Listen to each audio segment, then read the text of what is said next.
હર હર મહાદેવ મિત્રો, આજે આપણી સી લેંગ્વેજ સિરીઝનો આ બીજો વિડીયો છે, જેમાં હું તમને કમ્પાઇલર ઇન્સ્ટોલ કરતા શીખવાડીશ. અને જે મિત્રો પાસે લેપટોપ નથી તે લોકોને કઈ રીતે અને ક્યાં પ્રોગ્રામિંગ કરવું તે પણ સમજાવીશ. તો ચાલો સૌથી પહેલા લેપટોપમાં કઈ રીતે સેટઅપ કરવું તે સમજીએ. તો મિત્રો, આપણે શરૂઆતમાં ટર્બો C++ પર વર્ક કરવાના છીએ, કેમ કે ઘણા મિત્રો કોલેજ સ્ટુડન્ટ છે અને તે લોકોને કોલેજમાં ટર્બો C++ પર કોડિંગ કરવાનું હોય છે, એટલા માટે તેમને સહેલું રહેશે. અને જો તમારે VS કોડમાં પ્રેક્ટિસ કરવી છે તો કમેન્ટ કરો અને તમને તેના પર સેટઅપનો વિડીયો પણ પ્રોવાઈડ કરવામાં આવશે.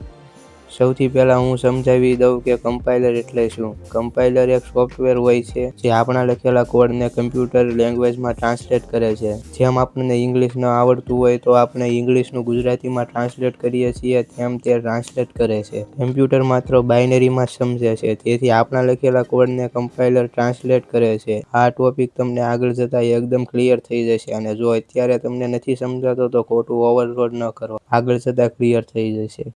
તો હવે ચાલુ કરીએ કે ટર્બો C++ કઈ રીતે ઇન્સ્ટોલ કરવું. સૌપ્રથમ કોઈ પણ બ્રાઉઝર ખોલો અને સર્ચ કરો ટર્બો C++ ડાઉનલોડ. ત્યારબાદ તમને ઘણી લિંક્સ જોવા મળશે.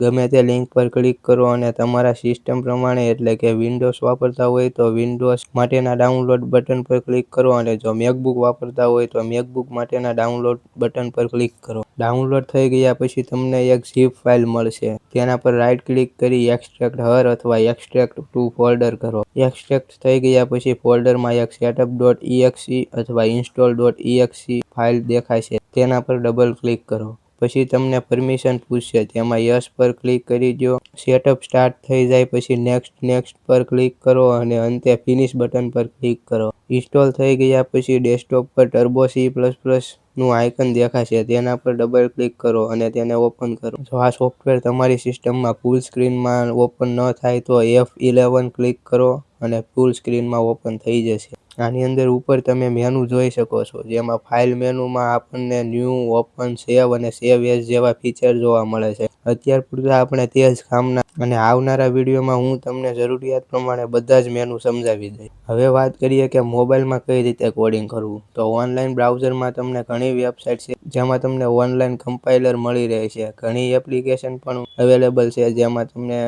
C લેંગ્વેજ અથવા બીજી ગમે તે લેંગ્વેજનું કોડિંગ કરી શકો, જેની લિસ્ટ તમે સ્ક્રીન પર જોઈ શકો છો. આજના વિડીયોમાં આપણું આ ઇન્સ્ટોલેશન પૂરું થાય છે, અને જો તમારે ઇન્સ્ટોલેશન થઈ ગયું હોય તો સેટઅપ ડન કરીને કોમેન્ટ કરી દેજો.